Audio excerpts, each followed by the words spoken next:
पहिले वाला महाजा महाजा पहिबा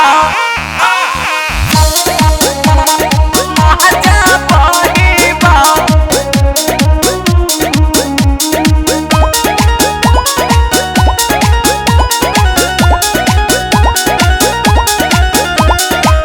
इतना कैनी मना ए रजऊ मनला नहीं तोहर होई घाटा ई बतिया जनला नहीं।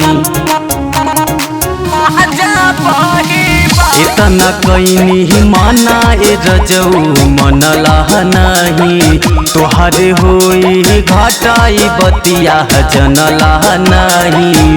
प्यार अब हमारा से आधा पहिबा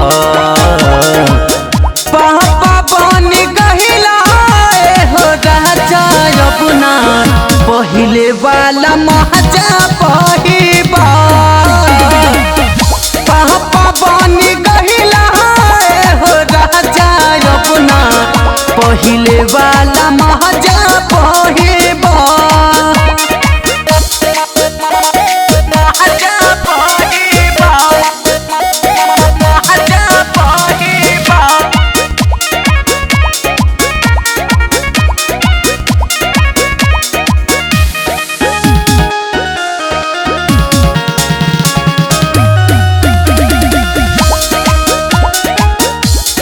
अपना गोड़ी पे टंगारी मरल हो पानी से कहे खीस बड़ तोहर के ताने से।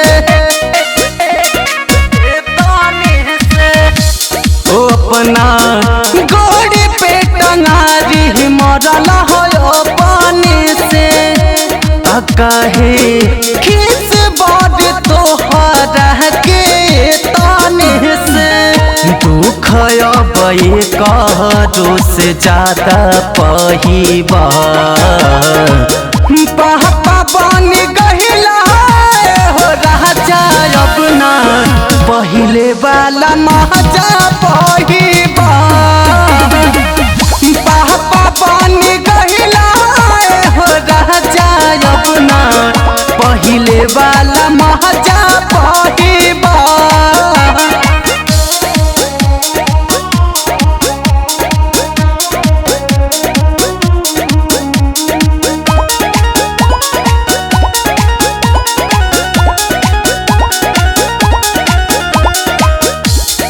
के कर मन रखब हम अकेला हो तबोला तोहा के संभारब की गदेला हो।